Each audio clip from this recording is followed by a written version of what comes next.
What's up, guys? Logan here, DNL Outdoors. I just want to make a video and kind of clear up some stuff from the last video. It wasn't really a lot about it, the deer and stuff, because we kind of focused on everything instead of just one thing. But so I just kind of want to go back and maybe explain a little bit more of what was going on and stuff. The episode before the one I shot that buck, I had just checked the cameras in the rain opening weekend, and he was there the day before, and the day before and like a couple days before that. That was the first pictures I ever had of that deer, and yeah, after that, you know, that's kind of when we focused on, or I focused on getting after him and maybe trying to harvest that deer. And when I checked the cameras on Saturday, he was there, I think like 3 days before, so I'll show you that. And then, yeah, that was kind of it. So I mean, he was there a few times, so I knew he was working the area, and that was pretty much it. Go sit there, and you know, he was coming in the morning, he was coming in the evening, in those pictures. So you know, he could have came either or. Even the day that he did come on Sunday, where he came from, he wouldn't have been on my camera. So I don't know how many times he's done that without me even knowing. So that's part of it. But in the video, because it kind of turns on and it's showtime right away, I had 3 does to my right, and they were kind of working through the woods. That's what I had first. And when they were coming through, I tried to turn the camera over to them, but it was just there was a limb, and I was trying to turn it, and that's when I heard them to my left. I heard some sticks breaking and stuff, so I kind of looked over that way, and that's when I seen horns, and I knew, okay, this is a decent buck. And I turned my focus kind of to that, but you can still see in the video where I'm still looking to my right, just because those does were right there. I didn't want to solely pay all attention to the buck and then end up getting busted by a doe from the other side, so I was kind of watching both sides. There was another buck with him, like a little 6-pointer or something behind him. There was the doe on my right, because there's kind of a clearing in front of me. When that doe went across that clearing, that's when he really committed to walking. I mean, it might have been 15 minutes that I had started to see him, and he was slowly just grazing, feeding his way to me. As soon as that doe crossed, that's when he kind of committed pretty good, and that's when you see me drawing. At the top of my draw, I mean, it looks like I'm having trouble. I have no trouble drawing my bow, obviously, but he was 20 yards at that point, and there was no wind. So I mean, every sound he would have picked up on. So at the top, I was trying to just ease it over the break into the back wall. I really didn't want to smash it in and have something click or something and he would have caught onto it. So I was just trying to be as quiet as possible. And once I was drawing on him, he stopped. It was between those 2 trees. I kind of checked, because there is some sticks in between those 2 trees, but I'm pretty sure there was none in my way. Then it goes, the shot, obviously you guys seen, I'll show it again. So when that shot happened, I didn't do an interview right away.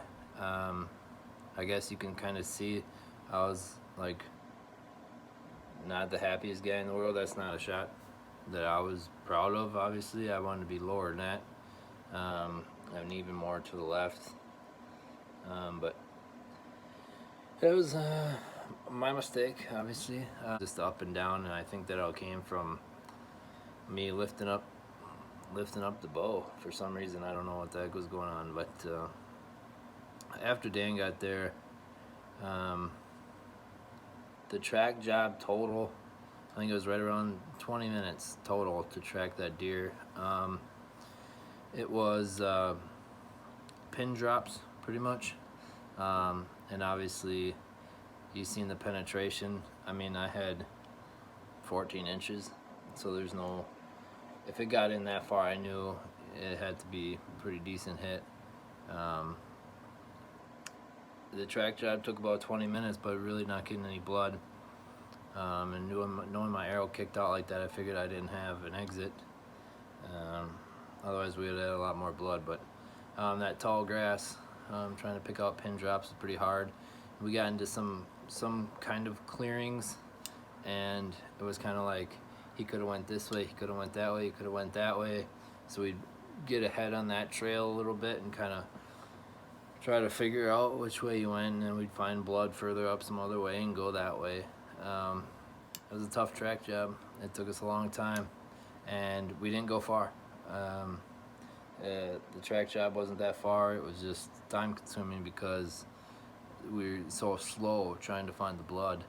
I think right around where I stopped was about 25 yards, and he probably went 30, 35 after that. So a little over 50 yards he went total. But I mean, that's nothing, man. He crashed. That double lunged him. When we did end up flipping him over and kind of checking him out, what was going on with the broadhead and stuff, after we gutted him, my broadhead and the broken off piece on the entrance is on his right, so on the left side, the broadhead was jammed in a rib. It hit a rib square and broke through there, and you could feel on the outside of the hide, you could feel the broadhead, but it wasn't poked through. So yeah, he was double lunged. So he was a goner, but it was just he died really fast, pretty sure. So that's good. That's what we want to do. That's what we're trying to do.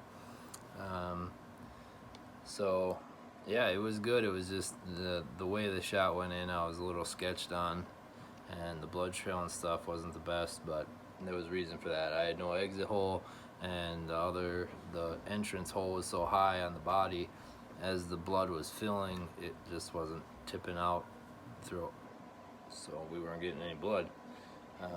But yeah, we found him.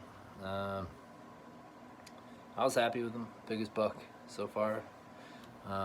Yeah, I've been hunting a lot of years, but I was hunting properties and stuff that weren't always the best. I just got this land a year ago, so last year was the first full year hunting it and trying to figure it out and stuff. I'm starting to dial it down a little bit and figure out more that I need to do. It's a property that's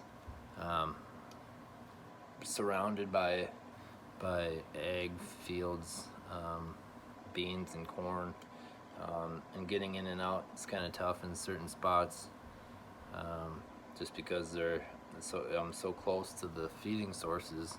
So mornings are tough, and getting out in the evenings are tough. So I have to plan that out pretty good. So that's good hunt, and we'll get after the does this year yet. So my year's not over. We'll keep hammering. I'll probably go sit with Dan a few times, try to film him on some bucks, because he's still after his buck, obviously. So there's still hunting to do. Obviously we have rifle too, which I'll try to figure something out for rifle.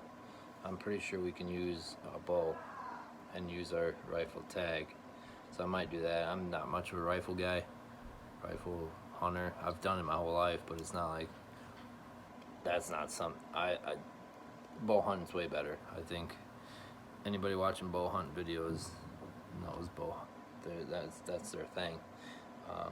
I like bow hunting. Now I'm gonna start experimenting with my arrows. Started with the 4 fletch on this one. Paper tuned it last night. I got the bigger 75 grain inserts, but we're gonna stay with the 100 grain tip for now, for this year. Next year we're gonna completely switch arrows, broadheads, big inserts. We're going heavy, man. We're gonna be over 100 grains heavier arrow together, and we're gonna have 7% more FOC. Yeah, so hopefully we can get some pass-throughs, man. Obviously shooting that buck, you're not getting a pass-through like that makes you more leery and wonder, and nobody wants to do that. You want to be sure about your shot. Like we saw Dan's, that doe quartering away, he got perfectly between two ribs. Obviously, the chances of that aren't the highest. So, yeah, I mean, season ain't over. We're gonna stay after it. You guys keep watching. Thank you everybody for watching.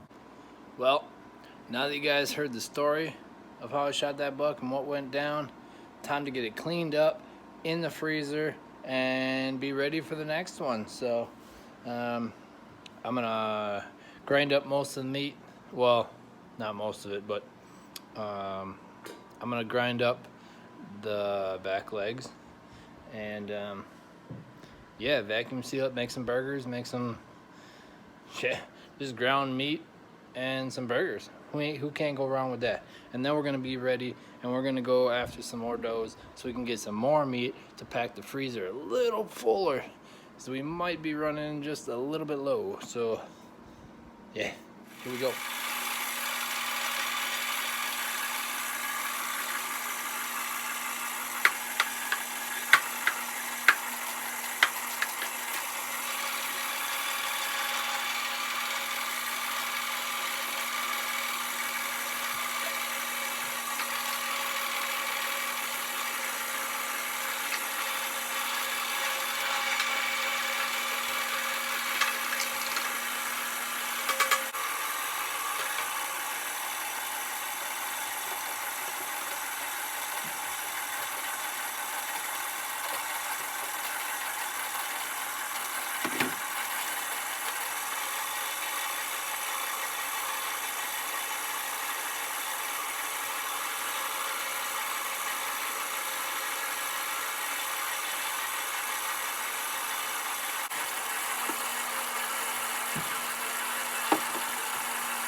you, Dale and Linda, man. They're my landowners. If it wasn't for them, I wouldn't be getting to hunt these bigger deer that I've never been on before, so it's a lot of fun. Good people, and happy to be hunting their property. Yeah, other than that, you guys please subscribe, like. Anybody who has already, thank you. It's much appreciated. It's hard work doing this self-filming stuff, you know. Alright, you take it easy, everybody. Good luck out there. Bag your bucks, and be safe.